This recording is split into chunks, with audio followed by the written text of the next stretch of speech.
Analysis. Abdullah Ghadawi, February 2019. Iran is exploiting the lack of a regional or international vision for the situation in Syria as well as the dwindling presence of anti-Iranian international players there following the announced gradual withdrawal of U.S. forces from the country. In Deir Ez-Zor, Iran is deploying its militias west of the Euphrates and has exerted control over the border areas with Iraq. With ISIS losing all the areas it controlled in the Al-Bukamal countryside and the Syrian Democratic Forces (SDF) taking over control from ISIS, America and the SDF have removed one of Iran's enemies from the stage. For the Kurds, the U.S.'s main allies in the fight against ISIS, the U.S. withdrawal leaves them with no alternative but to turn to the Syrian regime so that Turkey does not become a beneficiary of the American departure. Practically speaking, this also means the Kurds could not be a pawn to counter Iran, a powerful ally of the Syrian government, even though the Kurds had offered themselves to the Gulf states as the Sunni arm in the region to oppose Iranian influence. The end of ISIS will serve only to strengthen Iranian influence.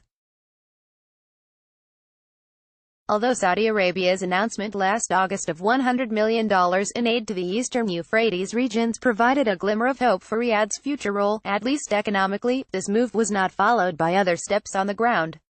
The SDF leadership emphasizes that their forces are defensive rather than offensive forces and thus they will not declare a confrontation with any party on the ground unless they are attacked. This means that the SDF will not confront Iran following the U.S. withdrawal. There are common Gulf, American, Russian, local, and even Israeli interests in eliminating Iranian influence, but the difficulty is bringing these parties together to strike a decisive or crucial blow against Iran. None of these countries wants to be alone in confronting Iran, and a pushback requires understandings among the aforementioned nations and shared interests on the ground in Syria. Last September, during his meeting in New York with the foreign ministers of the GCC countries, Jordan and Egypt, U.S. Secretary of State Mike Pompeo announced that Washington was working to establish a regional coalition to counter Iranian influence in the region. The Warsaw Conference was held to follow through on plans to counter Iran in the Middle East.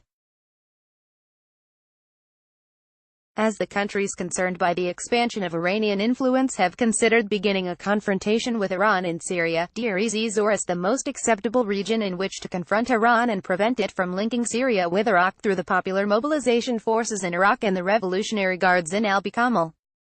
Iran's most vulnerable arena in the overall Middle East is in Deir Ez-Zor and its countryside in eastern Syria. Iran has not gained popular support due to the bad reputation of sectarian militias in Syria, as Sunni civilians in the eastern Euphrates are connected with the Iraqi Sunnis in Anbar who rejected the Iranian Shia presence. Therefore, Iran's continued presence and its possible expansion in the countryside of Deir Ez-Zor is not a result of Iranian political and military power as much as the absence of a rival in this region, as well as the absence of international will to remove Iran from Deir Ez-Zor. On the other hand, Iran is aware of the magnitude of the challenges in this region, and it has sought to build social relationships with the clans in Al-Bukamal. West of the Euphrates, a strategic area on the Iraqi border, Iran began to court the Aqidat clan through certain political figures, among them the family of Mujahim al-Dandal, who are distinguished by their clan affiliations as among the most prominent sheikhs of the Aqidat. In addition, some military figures from this clan are working with the Syrian government.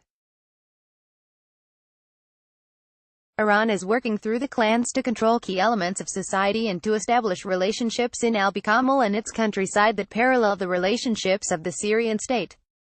Likewise, Iran has been active in relief work and construction, is building Hassaniyas, Iranian educational mosques, and has formed clan factions with Iranian financial support, reportedly $200 per fighter.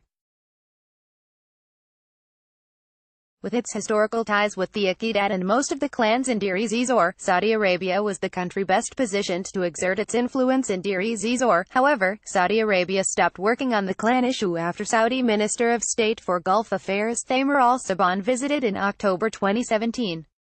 This situation alerted Iran, which moved in force into Deir Ez-Zor.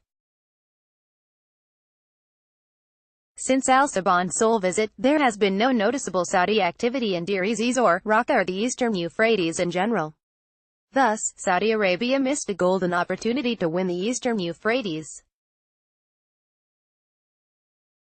In contrast, Russia has no clear role in Deir Ez-Zor, either west or east of the Euphrates, except for a formal military presence in western Euphrates.